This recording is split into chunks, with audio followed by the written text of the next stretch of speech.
सौदा के तोशा खास से चार दांग आलम में मुकेश अंबानी के साहबजादे अनंत की शादी का किस्सा मौजूए बहस है और हर तरफ चर्चा है उनकी अहलिया नीता अंबानी के जेवरात और महंगे तरीन मलबूसात की। लेकिन क्या ये पुरतायुश तकरीबात जो हैं वो फ़कत एक ख़ानदान का एहसास कमतरी है?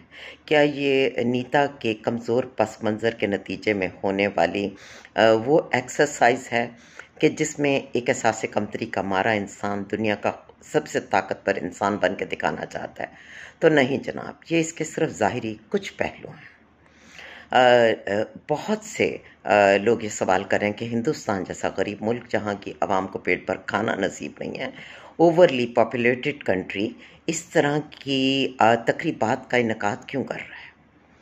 तो ये बात सिर्फ यहाँ तक नहीं है।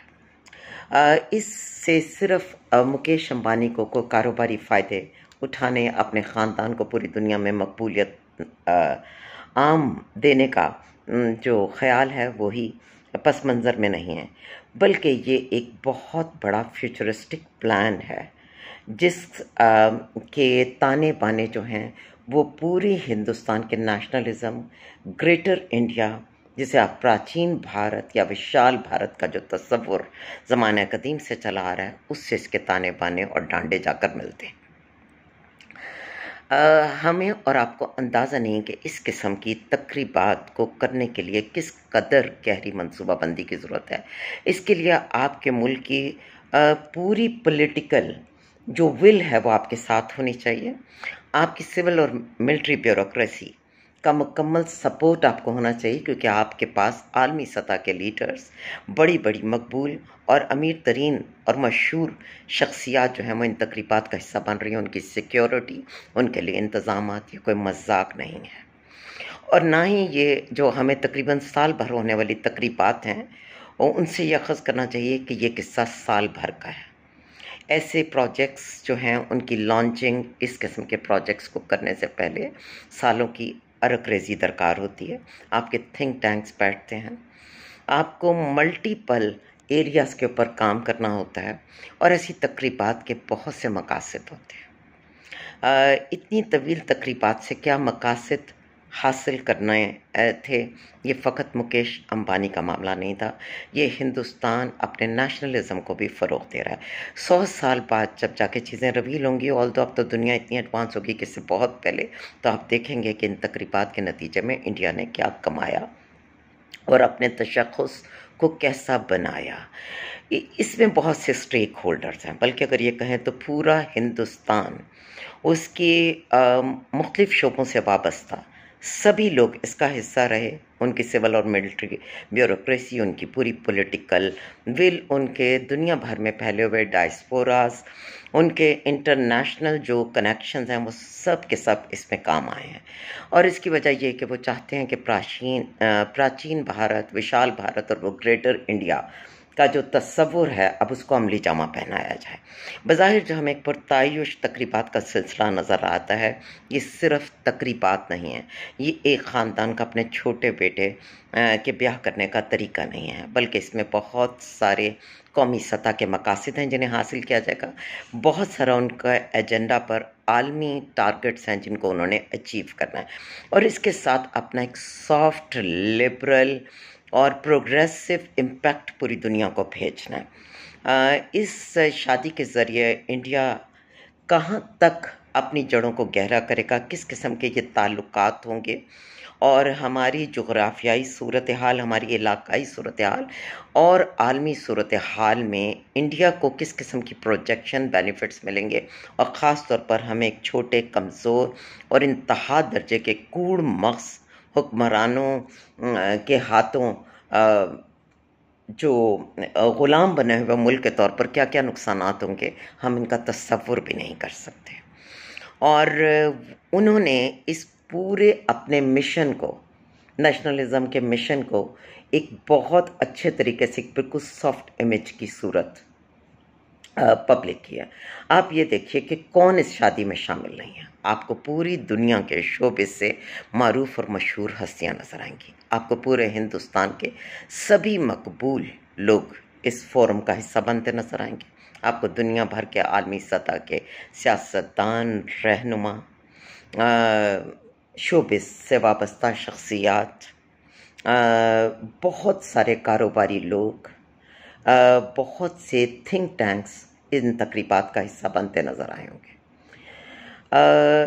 आपके ख्याल में इतने शानदार अरेंजमेंट्स के लिए जितनी आपको नेशनल लेवल पर सपोर्ट चाहिए, अगर वो आपके पास ना हो तो क्या आप ये काम कर सकते हैं? नहीं कर सकते।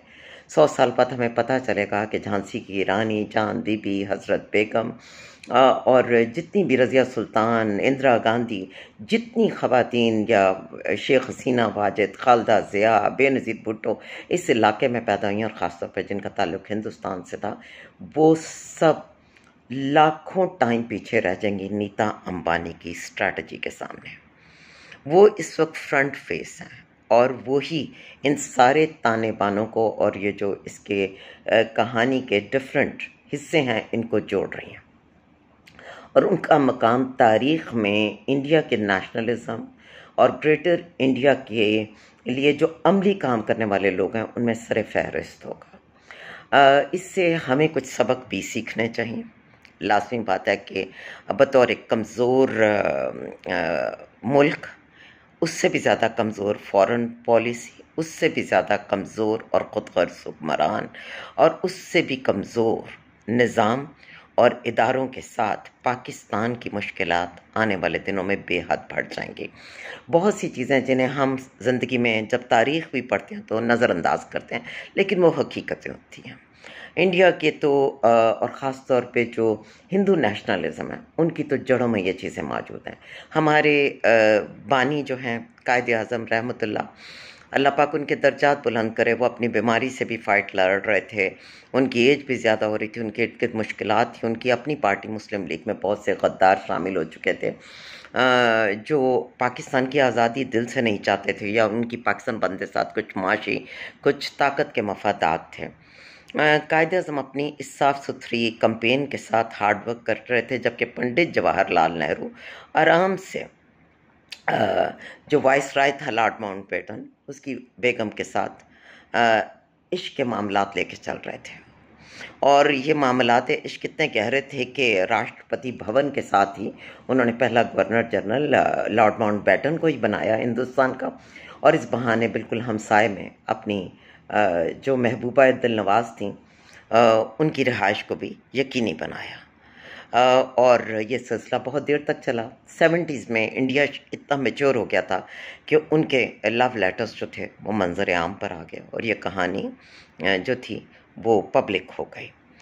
और इस रिलेशनशिप से इंडिया को कितने बेनिफिट्स मिले ये जानने के लिए हमें कोई ज़्यादा अकल की ज़रूरत नहीं है। पता है कि किस तरह से पूरा प्लान चेंज हो गया।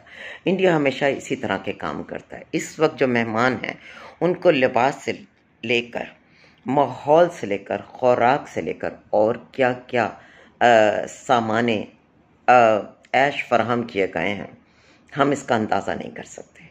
लोगों को पूरी दुनिया में ब्राइब किया गया है इस तकरीब के इनअकाद से, और ये इस तरह के बेनिफिट्स हैं कि जिनके लिए आप अपनी पूरी फॉरेन सर्विस, अपनी ब्यूरोक्रेसी को अटेंटिव करते हैं। मुल्क का एक एक बंदा मिलके काम करके जो टारगेट्स अचीव करता है वो सियासी, तिजारती, आलमी, दिफाई, माशरती और इवन फ्यूचर के हिंदुस्तान के लिए कितने मामलात तय हुए हैं, इन इवेंट्स के नतीजे में हम तसव्वुर नहीं कर सकते। ज़रूरत इस अमर की है कि हम इन चीज़ों से सीखें।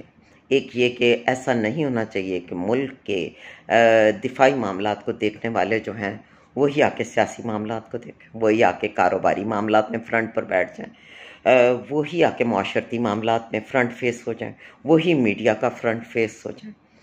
दाना और फ़हीम लोग आसिफ अली ज़रदारी वाले माइंड के साथ होते हैं कि पिक्चर में ना आओ, कम बोलो, पर सारे तुर्क के पत्ते जो हैं वो अपने काबू में कर लो और शतरंज का एक के बाद एक मोहरा चलो। और हिंदुस्तान में मोदी सरकार ने ये काम किया। मुकेश अंबानी जो हैं वो फ्रंट फेस हैं। नीता एक एम्बिशियस खातून है, हाईली एम्बिशियस खातून। आप प्रैक्टिकली अगर देखें तो उनकी उम्र की खातून कितनी मर्जी पुरसहूलत ज़िंदगी हो, लेकिन इतना एक्टिवली हर तकरीब का हिस्सा बनना आसान नहीं है। मर्द के मामलात और होते हैं, ख़वातीन और नीता अंबानी जैसी औरतों की तो सिर्फ जो नोक पलक, उनकी आराइश व ज़ेबाइश, उनकी जो तैयारी है, उनके जो आउटफिट्स की प्रेपरेशन है, जो उनकी डांसेस की रिहर्सल्स हैं, आप उनको देखें कितना काम है, और बाकी जो मनसूबाबंदी है वो कितना अर्सा पहले हुई होगी। अगर इन चीज़ों के लिए इतनी मनसूबाबंदी है तो बाकी इंतजाम किस कदर इंडिया ने एक मुल्क के तौर पर, एक स्ट्रॉन्ग टीम के तौर पर ये खेला है, और हम कितने उनके मामले में पीछे हैं। हमें यही नहीं पता कि आपको अपनी खारजा पॉलिसी बनाकर उसको इम्पोज कराने में और दुनिया भर में अपने मैसेज को, अपने मफादात को लेके चलने के लिए ज़रूरी नहीं कि हर जगह आप ही फ़ोटो में आए। आपको कैपेबल लोगों को अपॉइंट करना चाहिए जिनकी से हो। अगर आप वाकई मुल्क को तरक्की देना चाहते हैं तो आपको ऐसे तमाम वॉक्स ऑफ लाइफ जो एक मुल्क के लिए मिल के कॉन्ट्रीब्यूट कर सकें, उस कलेक्टिव एफर्ट के लिए लोगों को ड्यूटीज असाइन करनी होती हैं। उसके लिए कुछ फेसेस हैं जिनको सामने लाना होता है। हमारी प्रॉब्लम ये है कि यहाँ पर जो होता है, एक ही ख़ास बंदा है, वो कहता है कि पूरे मामलात का मैं खुदा बन के बैठ जाऊँ, मैं ही पूरे पाकिस्तानी कौम का ना खुदा हूँ। और एंड पर पता चलता है कि कौम तो गर्काब हो रही है, एक भंवर में फंसी और निकल ही नहीं रही 76 साल से, मगर कुछ लोगों के पास ऐसे ऐसे कारोबार आ गए कि 50-60 मुल्कों में उनकी चेन्स फैली हुई हैं। ये तकरीबात आलमी मंजरनामे पर क्या तब्दीली लाएंगे? हिंदुस्तान को ये किस कदर तजारती फ़वाइद से हमकिनार करेंगे? पाकिस्तान को कितना ये तनहा करेंगे? चीन के लिए ये कितना मुकाबले की फ़िज़ा कायम करेंगे? और मुस्लिम कंट्रीज़, ख़ास तौर पे यूएई, सऊदी अरब, वहाँ से पाकिस्तानियों के लिए क्या मुश्किलात होंगी, और हिंदुस्तानी वहाँ किस हद तक अपने कारोबार और चीज़ों में आएंगे? इंटरनेशनल एरिना में, खा वो स्पोर्ट्स हों, खा वो फैशन इंडस्ट्री हो, खा वो मेडिकल हो, खा वो बिजनेसेस हों, खा स्टार्टअप हों, खा वो बड़े बड़े तिजारती मुआहदे हों, वो दिफाई मामलात हों, वो हिंदुस्तान और हिंदुस्तानियों के लिए दुनिया भर में ख़ास तरह के मफादात का तहफ़्फ़ुज़ हो। आप देखेंगे कि इन तकरीबात के बाद कितना हिंदुस्तान को माइलेज मिलेगा, और ऐसे ऐसे बेनिफिट्स होंगे कि जिनका बयान मुमकिन नहीं। और आप इसमें अगर गौर करें और इन लोगों की मुलाकातों का सारा सेटअप देखें तो आपको अंदाज़ा होगा कि हिंदुस्तान ने जो पाक अमेरिका दोस्ती वाला तस्वर था उसको भी एक कुएं में फेंक दिया है। अब वो रद्दी की टोकरी में पड़ा हुआ है। इस वक्त हिंदुस्तान और अमेरिका के ताने बाने कैसे मिल रहे हैं? हिंदुस्तान से शोबिज़ के कितने लोग जो हैं हिंदुस्तान के एजेंडा पर वहाँ जाकर बस गए हैं। वो किस तरह से सिर्फ मोदी सरकार नहीं बल्कि इंडिया, बल्कि ग्रेटर इंडिया की मुहिम का हिस्सा हैं, हम इसका ख्याल नहीं कर सकते। हमारे यहाँ पर तो सिर्फ पब्लिक रो रही है, हमारे काबिल ब्रेन्स बाहर जा रहे हैं और अपनी इज्जतें बचाते फिर रहे हैं, और अल्लाह खैर सल्ला, बस बंदर क्या जाने अदरक का स्वाद, और अंधा बांटे रेवड़ियाँ, वो ही वाला हाल इस वक्त पाकिस्तान का। बहरहाल तारीख़ जो है वो आज से ज़्यादा टाइम बाद ना सही, लेकिन 1-2 अशरों में रिवील करेगी कि ये project India, project greater India, ये फ्यूचरिस्टिक इंडिया के लिए इस वक्त ने और इन तकरीबात ने क्या किरदार अदा किया।